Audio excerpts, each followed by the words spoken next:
Hello, ladies. It is Tiffany of Clarity, Confidence, Courage, Women's Empowerment, and I am a women's life coach that focuses on helping women who have gone through a divorce rebuild, reclaim, and create a life that they really, truly love. Now, today's topic is 5 steps to really falling in love with your life after you get a divorce. Yes, ladies, it's possible. And it can be so amazing. Now, before we jump into this video, make sure you share, like, and subscribe. Make sure you let everyone know about this channel, especially women who have gone through a divorce and ready to rebuild confident, beautiful lives. All right, let's talk about it. Now, the first step to understanding how to truly fall in love with your life after getting a divorce is self-discovery. You have to rediscover who you are or discover the new you now that you are no longer in that relationship. You know, what do you want? What do you love about life? What do you not love about life? What do you desire? What are some things you want to pursue? What are your goals? Do you want to travel? Do you want to learn new habits? You really need to understand who you are. And a great way to do that is through journaling. Now, you all know I have talked about journaling before. It completely changed my life. Journaling is this act of literally writing down your thoughts. And there are so many different ways to journal. But what I find is just getting up in the morning and literally just writing out what's on my mind, what I've been thinking about. And you don't have to say, it doesn't have to be about anything specific. It can be about whatever you want. Now, if you're new to journaling, check out my 30-day Clarity, Confidence, Courage Empowerment Journal Workbook. I'll put the link in the description. This is going to give you 30 days of prompts of all types of things just to get your mind flowing. Because I know sometimes people say they don't journal because they don't know what to journal about. Like, how do I journal? How do I get started? With this journal, it gives you 30 days of prompts just to get your mind going. And what I find is that when you journal about things that you didn't even really think about, like, for example, one of the prompts I think is, what is one place in this world that you would love to travel to? Have you ever thought about that? Have you ever sit down and thought about it? The next question is, why would you want to go there? What is it about that place that you love? But by asking yourself some questions that sound simple, it really opens you up to realizing, like, wow, I never knew that part of the reason I wanted to go to that place is because I love the peacefulness that it makes me feel, or the peacefulness that it brings me, or whatever it is. It really is helping you get to a deeper understanding of you.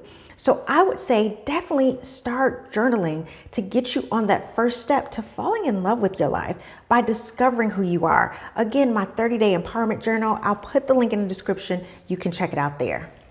The next step is self-care. And a big part of self-care really involves self-love. Now think about this. When I talk about the word self-love, what does it make you think about? When you think about something that you love, or someone that you love, or a pet that you love, how do you treat them? You treat them with decency, you treat them respect, but you also care for them, you nurture them. That's the same thing with self-care, making sure that you take care of yourself physically, mentally, emotionally, spiritually, all of it. So that might include things like going to therapy. If you feel like you need some help talking through some things, you guys know I always push onlinetherapy.com. The link is in my description below, their affiliate partner. When you don't have time to necessarily find a therapist in your area, but you want to talk to someone, you can go online nowadays and get the therapy that you need. Also, you can start an exercise regimen. Exercising, eating healthy, like physical activity makes you feel better. Yes, it is a part of your self-care. I can't remember who it was, but I was watching some YouTubers, a podcaster, and one thing they were talking about nutrition. He was like, when you don't have a good relationship with food, it's just like not having a good relationship with a person. Would you allow a person to beat you up? So why do you eat food that beats you up, that doesn't in the long run make you feel good? And I thought that was such a great analogy because it's true. We oftentimes will put things into our bodies that end up beating us up and not making us feel good. So how about we get control over our nutritional habits? Put things in our bodies that actually make us feel good. Going out for walks, again, getting some sunlight, getting some movement and activity so that we can make our bodies feel good. Even things like taking a break sometimes from your computer. If you have to work from home or you're always on a computer, giving yourself some time away from the screen so that you can give yourself that care that you need. A part of self-care is also letting go of some of the people or situations in your life that aren't serving or aren't adding value to you. If you know they're stressing you out, there's certain people that when you talk to them, you feel worse afterwards.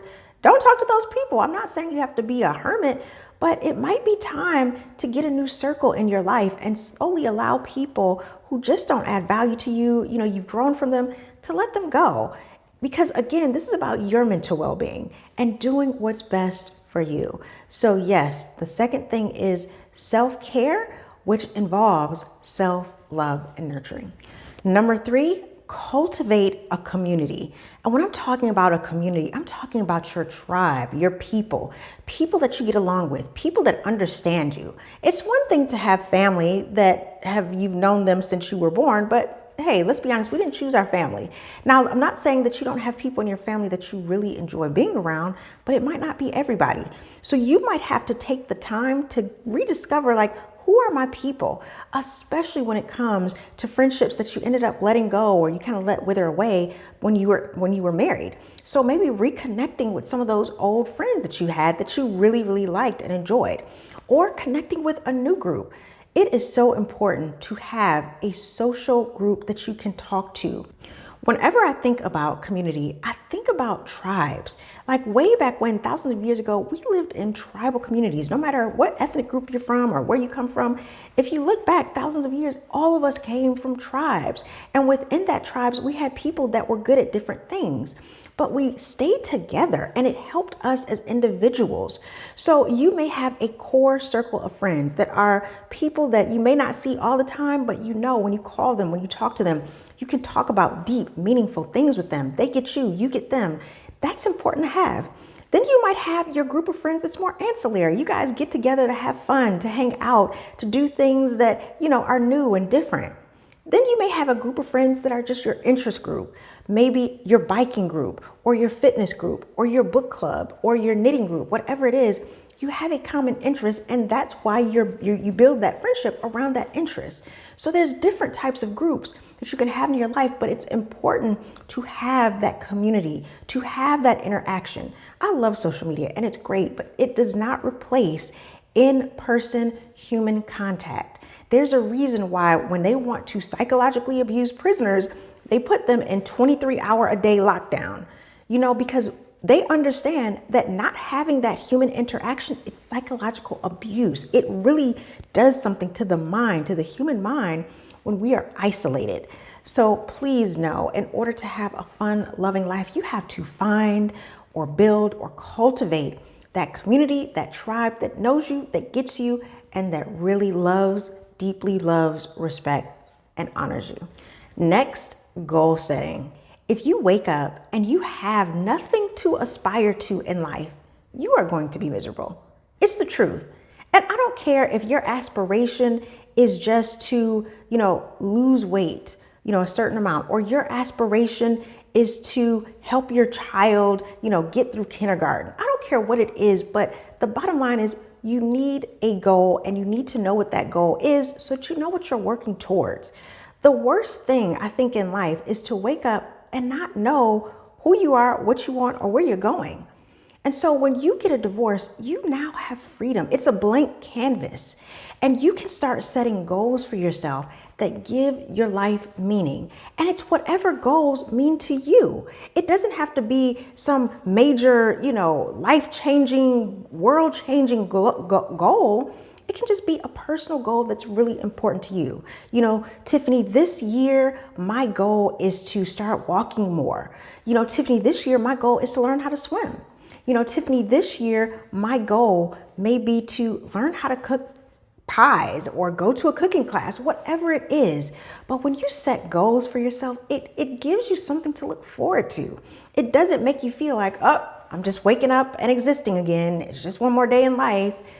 Goals give you aspirations. It gives you something to aspire for. And as a human being, that is a part of why we exist, is to have something to aspire for. Again, it doesn't have to be major. It can be whatever is important to you, but it gives you a sense of purpose and meaning when you have a goal, when you go through the process of achieving that goal, and when you achieve the goal. And let me tell you, sometimes the process itself of achieving the goal, that really is the reward. Getting to the goal is great, but the process of achieving the goal can be so impactful and meaningful, and it can change you as a person. So I highly recommend that you set a goal. It's going to make you so happy, whatever it is. And one of the most beautiful things about being single again is embracing your freedom. You probably went through a really hard time in your marriage. You finally got out of it. Instead of jumping into another relationship or just one more thing that's going to keep you distracted, embrace your freedom. Sit with that. Take some solo trips. I'm not saying don't be safe, but take a trip by yourself alone with no one. Know what it feels like to be on your own. Start doing things by yourself and remind yourself or remind your body what it's like to have that sense of sovereignty over yourself, that sense of freedom, leading yourself. What do you want to do with your life now? What are those goals you want to achieve now? What are those countries you want to go to now? What are those new things that you want now? What part of your career, your profession do you want to do now? Part of opening yourself up to that freedom is trying new things that maybe you haven't done before. Step outside of your comfort zone. Eat food you haven't eaten. Go places you haven't gone. The whole purpose is to really, really step into what it feels like to be free, what it feels like to allow yourself to feel that sense of peace and to know that you are safe, you are well, and life is good. It is so amazing and exhilarating when you can embrace your freedom as a newly divorced woman and start on the path to where you want to go. So that is the fifth and final step. I hope you enjoyed this video. Again, I'm going to put all the links I mentioned in my description below. Let me know in a comment one thing that you plan to do from this video to start really embracing joy in your life and having that sense of freedom and falling in love with who you are and what you are all about all over again. All right, I hope you enjoyed the video and I'll talk to you soon. Bye.